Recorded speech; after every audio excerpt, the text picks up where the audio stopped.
안녕하세요. 오늘은 제 16강 회전체에 대해서 공부해 보도록 하겠습니다. 회전체 느낌에 오시죠? 도형을 회전시켜서 얻은 입체 도형을 의미하는데요. 한번 볼게요. 자, 회전체는 평면 도형을 한 직선을 축으로 하여 이 축을 뭐라고 부르냐면 회전축이라고 합니다. 이 회전축을 기준으로 해서 1회전 곧 360도를 회전시켜서 얻은 입체 도형에 해당이 되고요.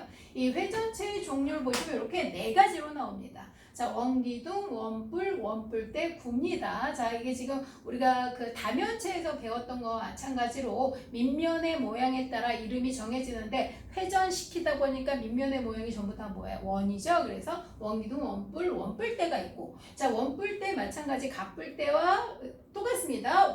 갑뿔을 밑면과 평행하게 자른 아랫부분이 갑뿔대였던 거와 마찬가지로 원뿔대 또한 원뿔을 밑면과 평행하게 자른 밑에 부분, 뿔이 아닌 부분을 바로 원뿔대라고 합니다.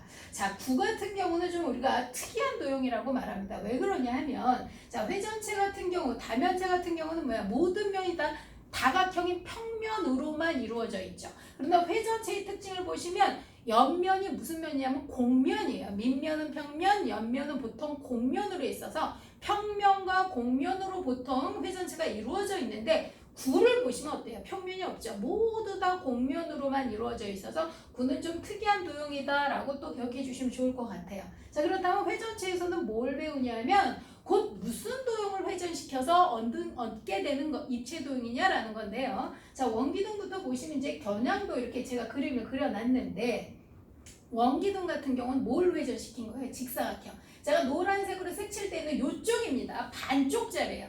반쪽짜리 직사각형을 1회전 회전시키면 이렇게 원기둥 이해되시죠? 그래서 이렇게 생긴 게 원기둥 직사각형을 회전시켰습니다. 자, 원뿔은 직각삼각형 이쪽 왼쪽에 제가 색칠해 놓은 이렇게 생긴 직각삼각형을 1회전 시키면 이렇게 원뿔의 모양 나올 것 같지요? 그렇죠? 두 번째, 자, 원뿔 때도 마찬가지 사다리꼴을 회전시킨 건데, 자, 반쪽짜리 사다리꼴입니다. 왼쪽으로 색칠되어 있는 이러한 사다리꼴을 1회전 시키면 이렇게 원뿔대의 모양이 될 것이며, 구 같은 경우는 반원이에요. 반쪽 원. 지금 그러니까 회전시킨 도형이 뭐냐라고 보시면 지금 겨냥도를 보셨을 때 회전축 기준에서 지금 세로로 선 그어져 있는 게 회전축인데요. 반쪽이에요. 반쪽만 보셔야 됩니다. 반쪽을 회전시켜서 얻은 것이 바로 회전체라는 거 기억해 주시면 좋을 것 같습니다. 그래서 만약에 어떤 회전체에 이걸 회전시키면 어떤 도형입니까? 또는 이 회전체는 어떤 모양을 회전시킨 것입니까? 그러면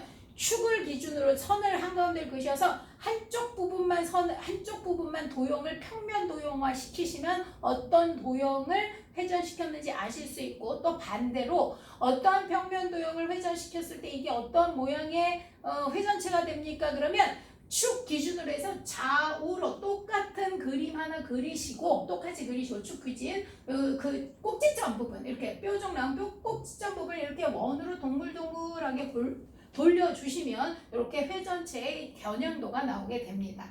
자, 그 다음에 이제 이 회전체 같은 경우는 전개도도 되게 중요한데요. 자, 전개도 펼쳐놓은 그림이죠. 자, 원기둥 펼치면 이렇게 옆면 직사각형이고 위아래 두 원이 있겠죠. 자, 그 다음 원뿔. 자, 원뿔 회전시키면 옆면의 모양이 뭐예요? 이게 지금 부채꼴. 기억해 주세요. 옆면은 부채꼴, 밑면이 원. 여기가 옆면, 여기 밑면, 옆면 아시죠? 그 다음에 요건 모서리가 아니라 뭐라고 불러요? 우리가 모선이라고 하시는 거 알죠? 모선입니다. 여기 모서리가 아니라 여기는 자, 옆면은 요건 모선이 되고 밑면, 옆면인지 기억하실 수 있을 겁니다. 자, 그다음에 자, 원뿔대 또한 원뿔을 밑면과 평행하게 자른 선이니까 얘가 동그랗게 돼 있으니까 여기도 위에도 어떻게 동그랗게 이렇게 둥글둥글하게 그려주셔야 되겠죠. 밑면과 평행하게 그렸으니까. 그 다음에 위아래 원 사이즈가 좀 틀리죠. 그렇죠. 그래서 이렇게 생긴 게 바로 원뿔대의 전개도고, 원뿔대의 전개도 많이 물어봅니다. 어렵지 않으시죠? 그렇죠. 그 다음에 지금 구인데요. 자, 구는 전개도를 제가 그렸어요? 안 그렸어요? 안 그렸죠. 구의 특징 중에 하나 여기 정리해 놓긴 했는데 구는 전개도가 없습니다. 그릴 수가 없는 거죠. 평면화해서 만들 수가 없습니다. 그래서 회전체의 종류에는 이렇게 원기둥, 원뿔, 원뿔대, 구가 있으면 겨냥도 쭉 보시면 알 수 있고 전개도도 쭉 보시면 알 수 있는데 전개도에서 중요한 건 뭐냐면 이 옆에 요 제가 빨간색으로 그려놓은 거 있잖아요. 그쵸? 요 옆면의 이 가로의 길이가 밑면의 둘레와 같다. 아실 수 있겠죠? 요 길이 옆면의 요 길이가 밑면의 둘레와 같다. 요 길이는 밑면의 둘레, 요 길이도 밑면의 둘레와 같다라는 걸 꼭 기억하셔야 이 이후의 문제를 푸실 수 있고 이건 상식적으로 아실 수 있을 것 같습니다. 그래서 회전체는 이런 종류가 있다라고 기억해 주시면 좋을 것 같고요. 자, 회전체 그 문제 중에는 어떤 유형들이 가장 많이 나오냐면 단면에 관련된 문제가 많이 나옵니다. 단면이라는 건 뭐냐면 잘라서 생겨서 이렇게 보이는 면. 잘랐을 때 그 잘라진 면이 어떤 모양이냐라고 물어보는 걸 단면이라고 그래요. 자, 그럼 단면은 종류가 축을 포함한다 이렇게 얘기했어요. 축을 포함하면 일반적으로 축이 어떻게 생겼어? 세로 라인으로 생겼잖아요. 그러니까 축을 포함한다 그러면 어떻게? 세로로 이렇게 위에서 아래로 자르는 것을 우리는 축 포함이라고 말하고 이렇게 축을 포함했을 때 생기는 단면의 모양이 원기둥 모양 직사각형. 자, 그런 데에서 기억해 주셔야 되는 게 축을 포함한 단면 직사각형은 이 회전시킨 모양 직사각형과 뭐야? 두 배죠. 양쪽으로 두 배를 해서 그리셔야 돼요. 축 포함한 직사각형은 요 얘기예요. 요 반쪽으로 하시면 안 됩니다. 자, 마찬가지 지금 원뿔 같은 경우도 축을 포함해서 세로로 위아래로 자르면 삼각형은 삼각형인데 어떤 삼각형? 이등변 삼각형. 회전시킨 모양은 요게 직각삼각형이고 그 다음에 축을 포함한 건 이렇게 좌우 똑같이 이등변 삼각형의 모양으로 그려주셔야 되고요. 그 다음에 원뿔 때 사다리꼴인데 사다리꼴도 마찬가지죠. 회전시킨 도형은 반쪽이죠. 왼쪽에 있는 반쪽이지만 축을 포함해서 세로로 자른 거는 이렇게 가로 좌우 대칭의 형태인 사다리꼴이어야 한다는 거 기억해 주시고요. 그 다음에 구를 자르면 구를 위에서 아래로 자르면 무슨 모양이 있어요? 당연히 원이겠죠. 그래서 축을 포함해서 자른 단면의 모양도 중요하고 특징 중요합니다. 모든 단면은 다 무엇이고? 합동.